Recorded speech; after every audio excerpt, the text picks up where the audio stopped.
You are listening to Night Tribe Radio. Night Tribe Radio. Welcome to Radio 1008. You will enjoy your evening with your boy K, your boy Tell Him G's Awake, your boy Miko, and your boy Flex. Midnight Confessions and Late Night Confessions will be every second weekend throughout every second month. I hope you enjoy. I see you at Night Tribe Radio. Hey yo, messieurs, dames, c'est Kay de Night Tribe Radio et aujourd'hui, on va parler de City Disc. Est-ce que vous vous rappelez de City Disc? Ah là là, quelle époque! 99, 2000, 2001. On va faire un grand bond en arrière, 1985. Oui, parce que City Disc a été fondé en 1985 par Moss Frères Holding. Et en tout, il y avait exactement 33 magasins dans toute la Suisse. Pour être encore un peu plus précis, c'était le numéro 2 du marché suisse, avant d'être racheté et complètement tué par Orange en 2008.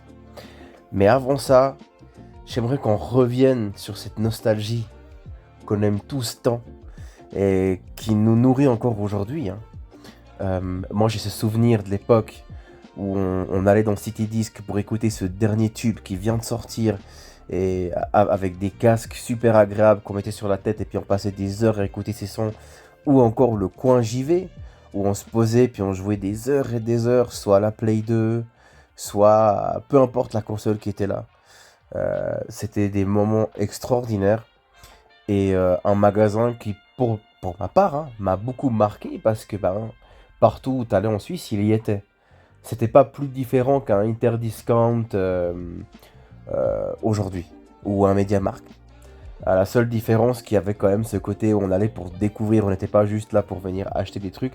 Littéralement, tu passais des heures à écouter des nouveaux sons, que ce soit des CD. Il y avait un moment donné, il y avait toute une section de bandes son, d'OST. Donc tu pouvais écouter les nouvelles OST qui sortaient. Ça, c'était quelque chose aussi d'incroyable. Et City Disc.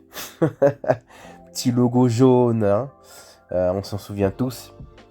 Du coup, je voulais vous parler un petit peu plus de ça, avec un peu plus de détails. Allez, c'est parti. Alors, comme je vous l'ai dit plus tôt, il y a eu une expansion de 33 magasins à travers toute la Suisse. Le changement de propriétaire s'est passé ainsi. City Disc a été racheté par Jelmoli en 2001, et puis par Orange en 2008, comme je vous l'ai déjà dit. Avec la spécialisation d'une très large gamme de musique, avec beaucoup de rareté, des bandes originaux et les jeux vidéo, ainsi que les DVD un peu plus tard, et même les bouquins. Et malheureusement, les magasins ont commencé à fermer au printemps 2012. Et encore aujourd'hui, quand j'y réfléchis, c'est quelque chose qui me fait mal parce que ça n'avait aucun sens. Je ne comprends pas pourquoi ce magasin a fermé. Et de toute façon, je vous invente rien quand je vous dis, on voit en fin de compte comment a fini Orange, hein, parce que tout ce que Orange touchait, tout ce que Orange a touché, ils l'ont détruit. La preuve aujourd'hui, Orange c'est même plus Orange, c'est devenu Salt. En tout cas ici en Suisse, c'est toujours Orange en France évidemment, hein, mais Orange a été destructeur. Moi-même quand j'avais mon abonnement téléphone Orange chez Orange, c'était une galère. C'était la pire décision que j'ai faite. Et ouais. Le fait qu'il existe encore une boutique en ligne active, je trouve ça incroyable parce que ça laisse quand même un petit quelque chose derrière pour pas que ce soit totalement oublié. Mais enfin voilà, il y a pas énorme information là-dessus, mais ouais, autant qu'enfant de 10, 11 ans, c'est un souvenir qui reste gravé dans ma mémoire et probablement de beaucoup d'entre vous. Et en fait, la raison pourquoi j'avais décidé de faire cette vidéo-là, c'est parce que récemment, dans une de mes vidéos précédentes, je vous ai parlé d'une radio oubliée, Hot 108 Jams. D'ailleurs, pour ceux qui n'ont pas vu la vidéo, je vais vous mettre le lien dans la description. Comme ça, vous pouvez aller la regarder. Et en gros, j'avais mentionné City Disc.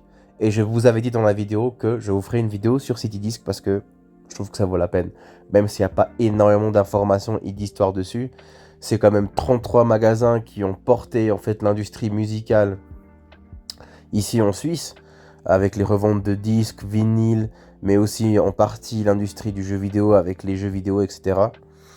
Et City Disc aujourd'hui, pour moi, est une légende qui a le mérite de ne pas être oubliée. Mais vraiment pas. Parce que des magasins comme City Disc, bah, il n'y en a plus beaucoup. Il y en a vraiment, vraiment plus beaucoup. Je me souviens, le dernier coin dans ce style qu'on avait, c'était celui qui était à Lausanne en tout cas. C'était celui qui était dans le Manor. Et on pouvait aller en bas, pareil, écouter la musique et tout. Puis ben, quand il avait disparu, ben, il n'y en avait plus. Il n'y en avait littéralement plus. Puis ben, c'était aussi repris par Orange. Et puis, je sais pas vous ce que vous en pensez, mais toutes ces entreprises qui ont ces idées de racheter des trucs et puis les détruire derrière, c'est quelque chose que moi, jusqu'aujourd'hui, je ne comprendrai pas.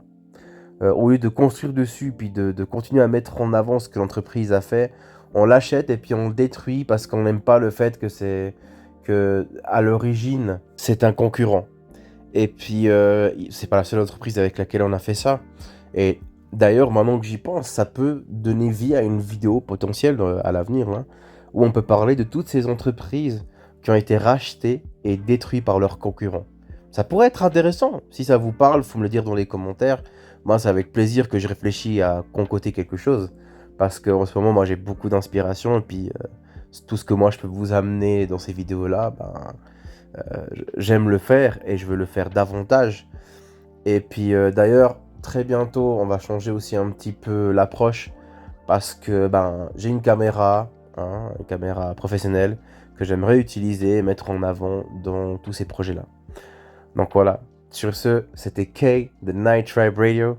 J'espère que cette petite vidéo, qui est pas trop longue comme d'habitude, hein, habituellement c'est quand même plus long ici chez Night Tribe Radio, bah là c'est plus court, et c'est plus court parce qu'il n'y avait pas non plus énormément d'informations, mais j'espère quand même que ce petit moment de nostalgie que je vous ai amené, que je vous ai partagé, vous a fait du bien, et puis j'espère pouvoir réitérer ça dans une vidéo prochaine. Et du coup, moi, je vous dis à la prochaine. Peace!